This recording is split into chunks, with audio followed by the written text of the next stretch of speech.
quero ler para os amados a profecia de Isaías no capítulo 6, versos 1 a 8.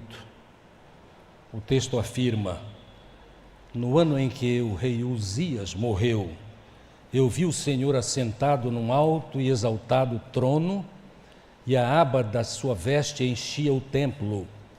Acima dele estavam serafins, cada um deles tinha 6 asas, com 2 cobriam o rosto, com 2 cobriam os pés e com 2 voavam. E proclamavam uns aos outros: Santo, Santo, Santo é o Senhor dos exércitos, a terra inteira está cheia da sua glória. Ao som de suas vozes, os batentes das portas tremeram, e o templo ficou cheio de fumaça. Então gritei: ai de mim, estou perdido, pois sou um homem de lábios impuros e vivo no meio de um povo de lábios impuros. Os meus olhos viram o Rei, o Senhor dos exércitos. Logo um dos serafins voou até mim, trazendo uma brasa viva que havia tirado do altar com uma tenaz. Com ela tocou a minha boca e disse: veja, isto tocou os seus lábios, por isso a sua culpa será removida e o seu pecado será perdoado. Então ouvi a voz do Senhor conclamando: quem enviarei? Quem irá por nós? E eu respondi: eis-me aqui, envia-me a mim. Que Deus abençoe a sua palavra. Nós sabemos que na Bíblia temos a revelação de Deus sobre si mesmo, sobre o mundo que Ele criou e sobre os homens que são, segundo o relato bíblico, e assim cremos, a coroa da criação.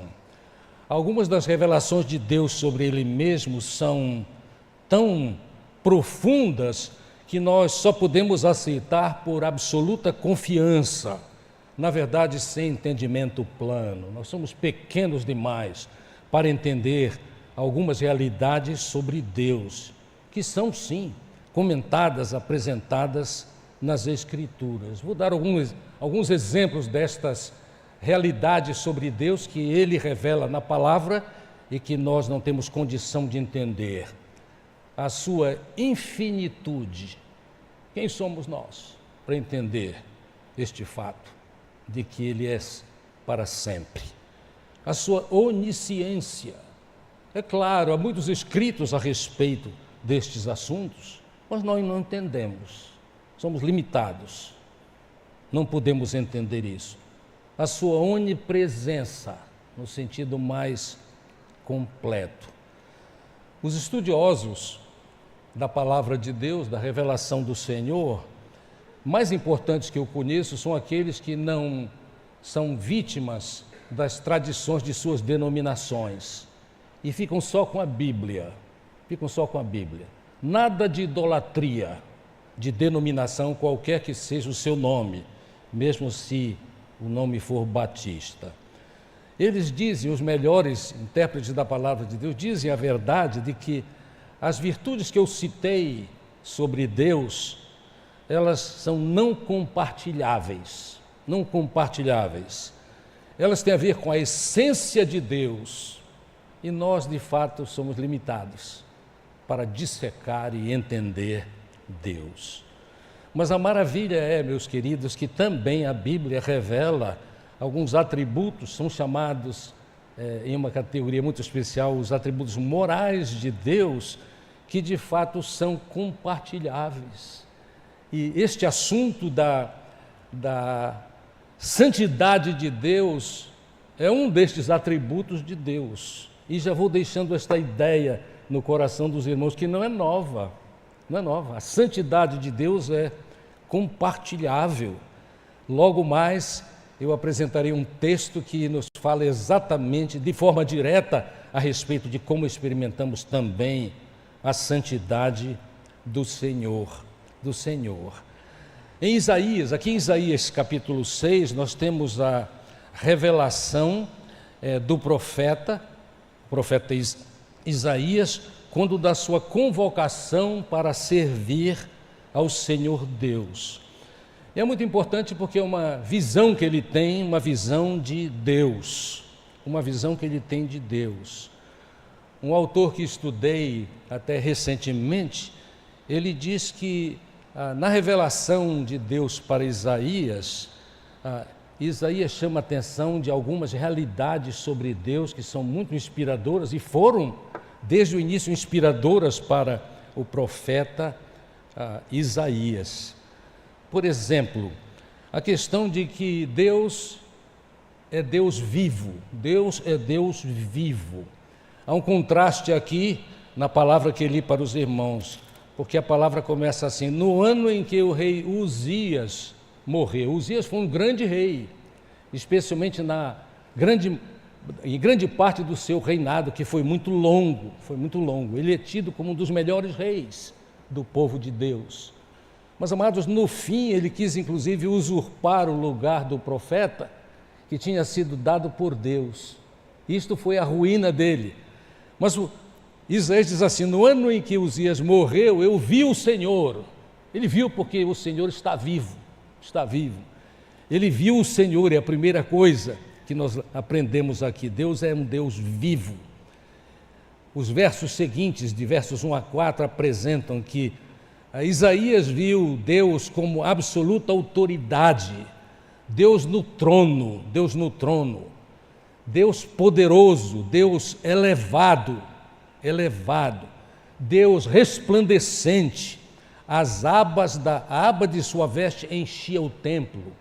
A figura aqui é muito interessante.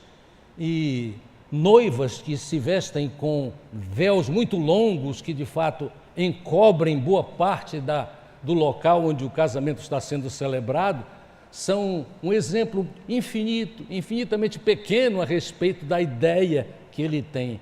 A aba da veste de Deus enchia o templo, tal era a sua resplandecência. A beleza dele era absolutamente vibrante. E ele era também, e foi apresentado assim para Isaías, ele era reverenciado. É por isso que está escrito aqui, os serafins, um pouco mais falarei a respeito dos serafins. Os serafins estavam afirmando uns aos outros: Santo, Santo, Santo é o Senhor dos exércitos. A terra inteira está cheia da sua glória. E não apenas isso, nós aprendemos também que ele é glorificado. Ele está sendo exaltado pelos serafins. É possível que haja assim um interesse em saber o que são estes serafins. São seres angelicais. Este é o único lugar onde, por nome serafins, estes seres angelicais são citados. A palavra serafim tem a ver com a realidade de ser flamejante, ser extremamente aparente. Eles eram seres criados por Deus de maneira muito especial para exaltar o nome de Deus, mas não importando a beleza deles, eles exclamam a santidade de Deus. É interessante esta expressão, santo, santo, santo. Alguns estudiosos têm nos ajudado a entender por que 3 vezes santo, santo, santo, santo. É uma referência direta, segundo os melhores estudiosos da Bíblia Sagrada, à Trindade divina. Porque quando nós estudamos a Bíblia Sagrada, toda ela, nós aprendemos que Deus Pai é santo. Assim ele é, inclusive, é assim que Jesus se dirige ao Pai. Ele na oração diz assim: Pai Santo, Pai Santo. Jesus é santo porque ele é Deus. E o Espírito é santo, até o nome já demanda este entendimento, não é? Então é uma referência à Trindade divina. E Deus Santo significa que ele é absolutamente singular, ele é inigualável, e ele sempre foi e sempre será, porque tem a ver com santidade, sempre estará separado do pecado. Eu quero ler para os irmãos um texto na profecia de Abacuque. Quando nós começamos a pensar a estudar a respeito da santidade de Deus, é muito especial que nós reconheçamos que praticamente em todos os profetas a questão da santidade de Deus é elevada, é trazida à nossa mente. Vejamos aqui Abacuque capítulo 1 e verso 13, que diz assim: os teus olhos são tão puros, santos, separados, que não suportam ver o mal. Tu não toleras a maldade. A santidade de Deus faz com que Ele não tolere a maldade, não tolere o pecado. É muito interessante nós reconhecermos estas verdades. Não apenas os profetas constantemente nos fazem lembrar a santidade de Deus, o fato de que Ele não tolera pecado, de que Ele é perfeito, singular, inigualável, mas há expressões belíssimas, como por exemplo na oração de Ana, a oração de Ana, que foi a mãe do profeta Samuel. Em 1 Samuel, no capítulo 2 e no verso 2, nós temos a seguinte expressão de Ana: não há ninguém santo como o Senhor, não há outro além de ti, não há rocha alguma como o nosso Deus. É maravilhoso nós sabermos que Deus é santo. É maravilhoso nós sabermos também que nós de fato temos até dificuldade, apesar das palavras que trazem significado para o conceito de santidade, é muito difícil. Mesmo os melhores autores, os mais inteligentes estudiosos da palavra de Deus dizem que a definição de santidade é exigente, é difícil e que do ponto de vista dos pensamentos humanos, a definição de santidade sempre será incompleta. Aí eles afirmam algo que é muito precioso. Ele diz: a santidade é mais ilustrada do que definida em palavras. E a ilustração principal da santidade de Deus, do fato de que Ele não tolera pecado, e esta é uma afirmação poderosa do ponto de vista bíblico-teológico. A ilustração maior da santidade de Deus aconteceu no Calvário, porque devido à santidade de Deus, o pecado humano não podia ser simplesmente deixado para lá. Era preciso haver um pagamento, um resgate do homem pecador, e Deus em Cristo fez exatamente assim. Ele que nunca pecou, perfeito, por natureza, entregou a sua vida por pecadores. Enquanto éramos pecadores, Jesus Cristo morreu por nós. Amados, as percepções de Isaías que são relatadas no início do capítulo 6 são maravilhosas, mas de fato é muito especial que nós nos lembremos que Isaías, naquela experiência inigualável que é apresentada no capítulo 6, não apenas teve esta revelação de Deus, mas nesta revelação ele também chegou, como não poderia deixar de ser, a ter uma visão de si mesmo, Esta realidade é facilmente observada quando nós voltamos ao texto. Então, porque o texto diz assim, ele diz assim: ai de mim, depois daquelas revelações percebidas, ai de mim, eu estou perdido, porque sou um homem de lábios impuros e vivo no meio de um povo de lábios impuros, e os meus olhos viram o Rei, o Senhor dos Exércitos. Amados, quando nós notamos o que é dito a respeito dos serafins, e uma de suas características segundo o texto, é que cada um tinha 6 asas. É uma figura diferente, parece uma figura apocalíptica para nós, não é? O texto diz assim a respeito disto: eles tinham 6 asas, os serafins que exaltaram e disseram: Santo, Santo, Santo é o Senhor dos exércitos. Eles tinham 6 asas, com 2 eles cobriam o rosto, e com 2 eles cobriam os pés, e com 2 eles voavam.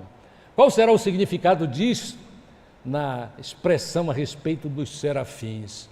Eu quero dizer que se os serafins, figuras angelicais que serviam a Deus, tinham estas características impressionantes, por exemplo, eles eram tão especiais, eram figuras flamejantes, como eu já disse, mas eles cobriam, com 2 de suas asas, eles cobriam o rosto. Eles não podiam nem ver a magnitude, a luminescência de Deus. Santo, Santo, Santo. Mas há esta outra expressão que diz assim: e com 2 eles cobriam os pés.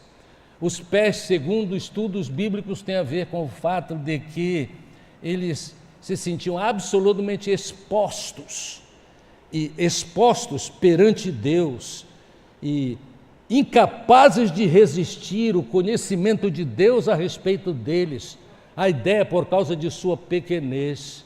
Sim, porque cobrir os pés é eufemismo para nudez. Quer dizer, perante Deus, os serafins estavam totalmente expostos. Deus sabia quem eles eram. E não há expressões que citam os pecados dos serafins, mas devemos pensar a respeito apenas de quão pequenos eles se sentiam na presença de Deus. Ora, se serafins sentiam assim, isto é revelado sobre eles, quanto mais Isaías. Sim, Isaías, quando teve aquela visão, reconheceu quem ele mesmo era: pecador.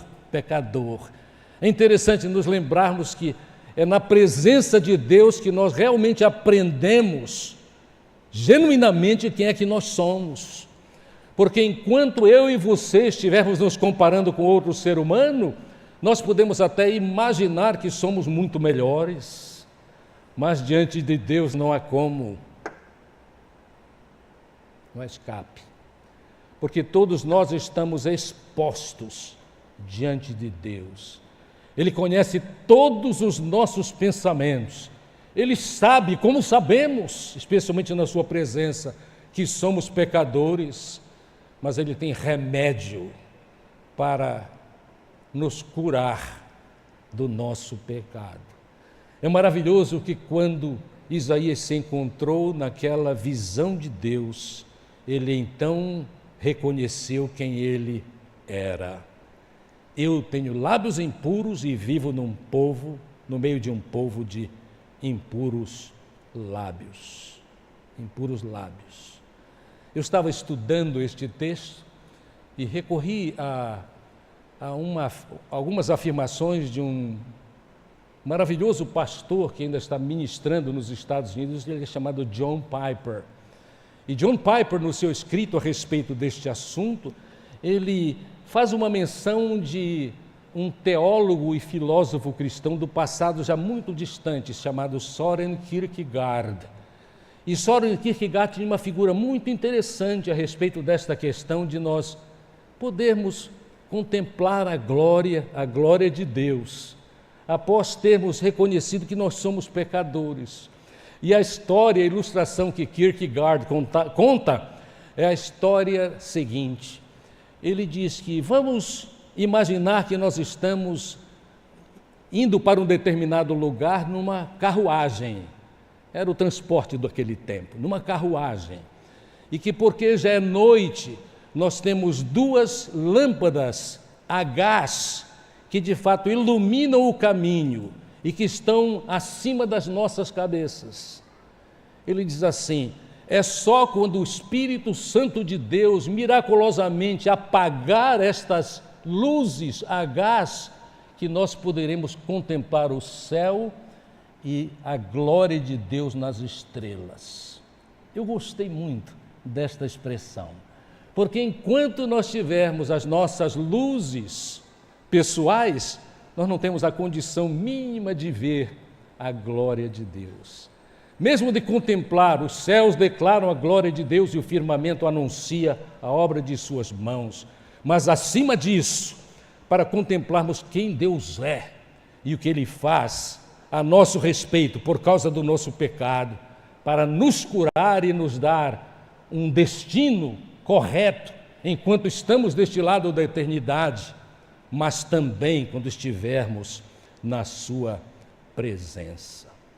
É muito interessante, amados, que quando nós estudamos este texto e vemos Isaías, por causa da presença e da manifestação de Deus naquela visão, ele reconhece: eu sou pecador.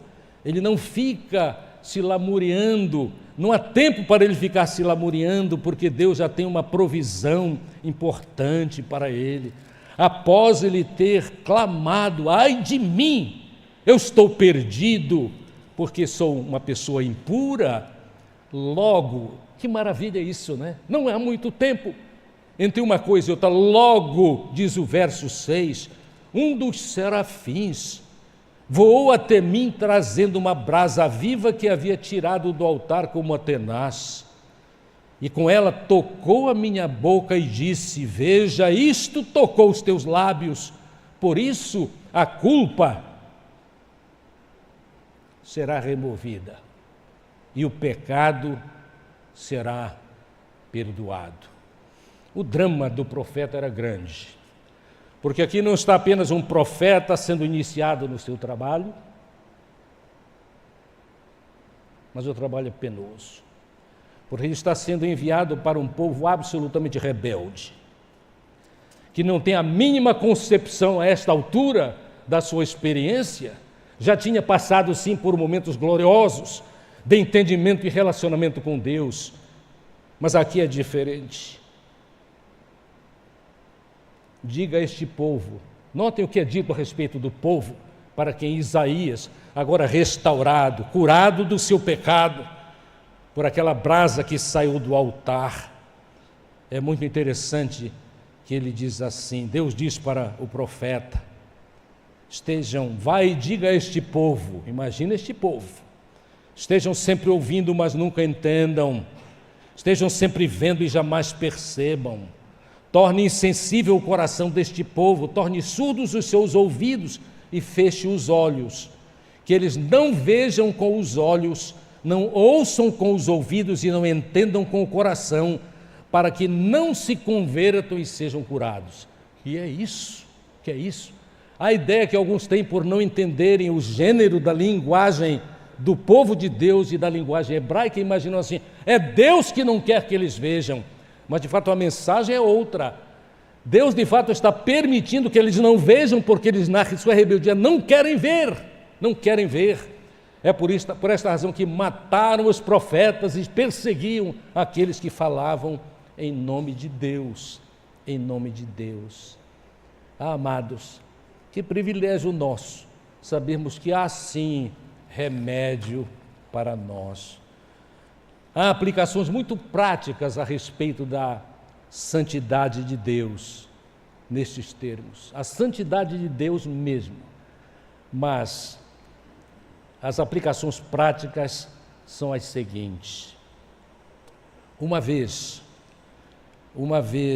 experimentando a santidade que Deus oferece por Cristo Jesus, o ser humano é movido a cultuar, mas movido a cultuar genuinamente, que é algo diferente da rotina religiosa, que é uma possibilidade para todos nós e especialmente alguns de nós. Mas culto real, culto verdadeiro, culto genuíno não é rotina religiosa, não é mente dividida, é estar no ambiente do culto, mas estar ligado a outras coisas. Eu faço um parênteses aqui. Eu acho impressionante como é possível crentes em Jesus Cristo, usando este termo muito livremente, são capazes de vir à igreja e resolver negócios no telefone celular enquanto supostamente cultuam. Isso não é culto, irmãos. Porque culto a Deus exige prioridade. Exige prioridade. exige uma definição de que é importante para mim, é importante porque me restaura, porque me renova, porque me prepara para cumprir a vontade de Deus. Fecho o parênteses. Amados, cultuar, só pode haver culto onde há reverência. Reverência. Reverência. Um outro parênteses. O culto não é lugar para nós namorarmos com a nossa noiva ou com a nossa esposa, porque nós temos de estar ligados a Deus e não ao nosso semelhante, por mais amado, por mais amada que ela seja. Os irmãos não imaginam que pastores que estão diante da congregação veem durante o culto. Eu não dei só detalhes porque não é meu interesse apenas criticar, mas simplesmente reconhecermos que Deus exige prioridade na nossa vida.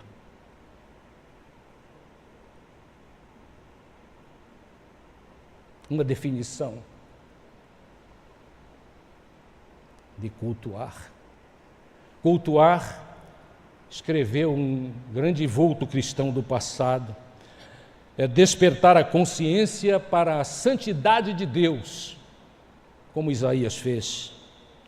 É alimentar a mente com a verdade de Deus, obviamente na sua palavra. É maravilhar-se com a beleza de Deus.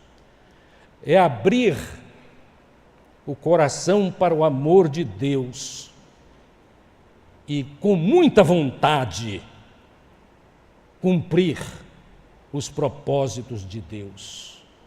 Amados, as duas aplicações principais de reconhecermos a santidade de Deus têm a ver com, em primeiro lugar, como já disse, cultuar, e em segundo lugar, que já é citado em algumas das afirmações feitas, obedecer.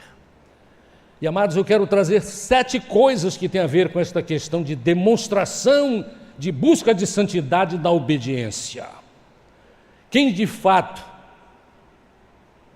está vivendo em santidade, está obedecendo, faz isto porque sabe e teme o julgamento de Deus, porque Deus julga, e não apenas no futuro, Ele está nos julgando agora. A palavra de Deus diz assim: todos compareceremos diante do julgamento de Deus, do trono de Deus para ser julgados.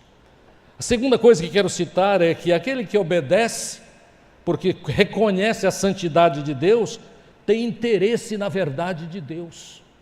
E se tem interesse na verdade de Deus, estuda a palavra de Deus, continua estudando, mesmo já sabendo algumas coisas, porque Deus é tão poderoso e tão maravilhoso que há sempre acréscimos da sua revelação para nós. Elas já estão todas na palavra de Deus, mas nós continuamos fazendo descobertas. Descobertas significativas, porque se for, algumas descobertas foram nesta visão de Isaías dele, as descobertas de Isaías, depois de um certo tempo de meditação e aplicação à palavra de Deus, aquela visão de Deus que Isaías teve passa a ser nossa, por causa de nós termos trabalhado aquilo em nossa mente e nosso coração. A terceira coisa, nós exaltamos Cristo em tudo o que fazemos. A ênfase é tudo seja feito, é o texto de Colossenses, para a glória de Deus. Em quarto lugar, nós temos amor à igreja, ao povo de Deus. Há uma grande falta de amor à igreja no nosso tempo. Por muitos é tida até como desnecessária. E nós afirmamos algo que é parcialmente verdade. É assim, nós podemos cultuar Deus em qualquer lugar, mas quando nós participamos com a igreja do culto solene ao Senhor é diferente, porque nós somos fortalecidos. Daí porque pessoas que desprezam a igreja geralmente, repito, depois de muito ter pensado sobre o assunto, terminam desprezando não apenas a igreja, mas o Senhor da igreja. Eu tenho muitos exemplos em minha mente e coração, lamentavelmente. Em quinto lugar, nós temos alegria quando nós cultuamos.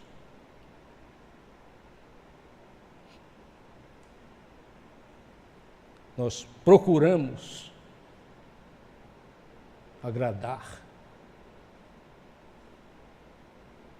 a Deus. Procuramos agradar a Deus. E em sétimo lugar, porque eu tinha listas de dezenas de possibilidades, mas 7 são suficientes. A sétima é: quem de fato obedece a Deus não se conforma em viver os padrões deste mundo. E não vos conformeis com este século, mas sede transformados, porque é obra de Deus, para que experimenteis qual seja a boa, perfeita, agradável vontade de Deus. Amados, tudo isso é muito majestoso. O primeiro ponto é o maior deles: Deus se revela a Isaías. Segundo ponto, Deus é maravilhoso também, porque tem a ver com realismo. Isaías se sente revelado, como todos nós devemos nos sentir agora, revelados por Deus na nossa necessidade. Mas vai além, porque, amados, a expectativa de Deus, por isso que eu disse que esta característica de Deus ela pode ser nossa, nós podemos experimentar. E alguém que não é iniciado na palavra de Deus talvez pergunte: mas é mesmo? Há expectativas de Deus que nós sejamos como Ele? Sim. Eu quero ler então um texto que escolhi para esta hora. Anota aí. 1 Pedro 1, versos 14 a 16. Como filhos obedientes, não se deixem, olha a responsabilidade pessoal, não se deixem amoldar pelos maus desejos de outrora, quando vocês viviam na ignorância. Mas assim como assim como é santo aquele que os chamou, sejam santos vocês também em tudo o que fizerem, pois está escrito, desde Deuteronômio: sede santos, porque eu sou santo. Aí está. A expectativa de Deus é a nossa vida de santidade. E há um outro texto que também a gente não deve dizer assim porque a palavra já é completa, é de Deus. Mas notem o que está ainda em 2 Pedro, segunda carta de Pedro, capítulo 1, versos 4 a 8. É poderoso este texto. Dessa maneira, Ele nos deu as suas grandiosas e preciosas promessas, para que por elas, pelas promessas, vocês se tornassem participantes da natureza divina. Amados, isto é fabuloso. Vocês se tornassem participantes da natureza divina e o resultado e fugissem da corrupção que há no mundo, causada pela cobiça. Olha a responsabilidade pessoal na santidade. E esta é a razão por que eu estou pregando sobre este assunto, a santidade de Deus. Porque o texto continua no verso 5 dizendo: por isso mesmo, empenhem-se para acrescentar à fé, que já temos, a virtude o conhecimento, ao conhecimento o domínio próprio, ao domínio próprio a perseverança a piedade a fraternidade e a fraternidade o amor. Porque se essas qualidades existirem e estiverem crescendo, amados, não é eu sei e fiquei aí, crescendo na sua vida, elas impedirão que vocês, no pleno conhecimento de Jesus Cristo, se tornem inoperantes e improdutivos. Que privilégio! A visão de Deus para Isaías e para nós. A visão de Isaías, e a sua e a minha, sobre quem nós somos, mas também o reconhecimento do privilégio de que, nos empenhando no cumprimento da vontade de Deus, experimentemos vida e vida de qualidade e sejamos convocados por Deus. Só assim sermos convocados por Deus para participarmos da sua obra salvadora no mundo. Amados, Isaías 6, volto ao texto. Depois daquela visão de Deus para Isaías, e por causa da visão, o reconhecimento de quem Isaías mesmo era, pecador, mas sendo ele tocado pela brasa viva do altar. A brasa viva do altar lembra o sacrifício de Jesus, é uma figura interessante. Do altar tem a ver com sacrifício. Ele teve o seu pecado removido, e aí ele ouviu a voz do Senhor, que devemos ouvir, que disse assim: a quem eu enviarei? Quem é que há de ir por nós? Isaías fez o que todos devemos fazer. Eu estou aqui. Envia-me a mim.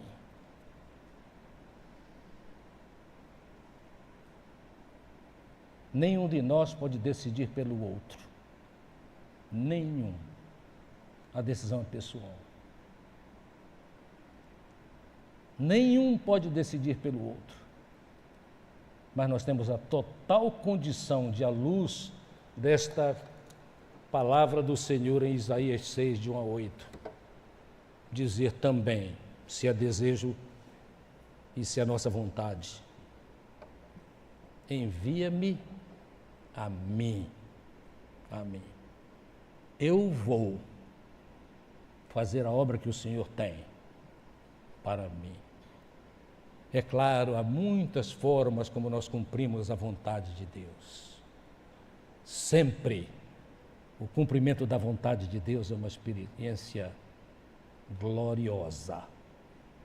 Não importam as circunstâncias, não importam os perigos, não importam as dificuldades.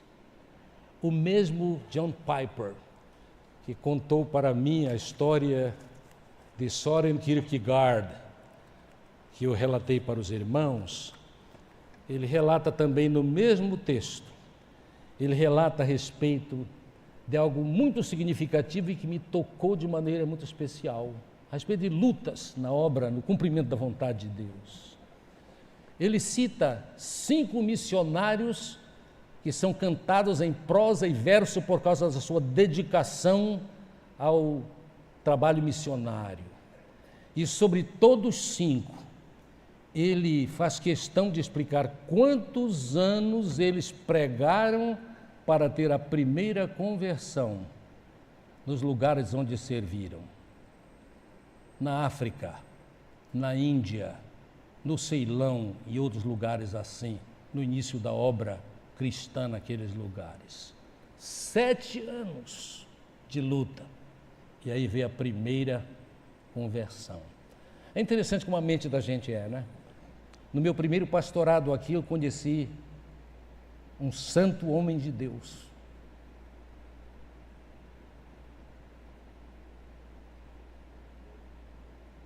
Paulo Korenchuk, missionário de Missões Novas Tribos.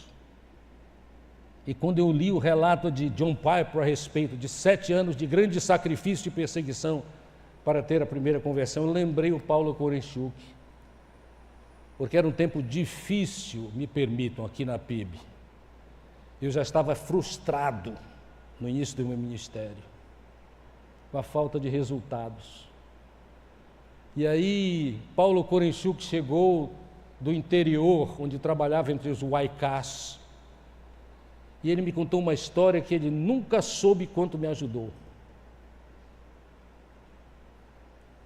Ele disse: olha, pastor Norton, eu acompanhei ele até morrer.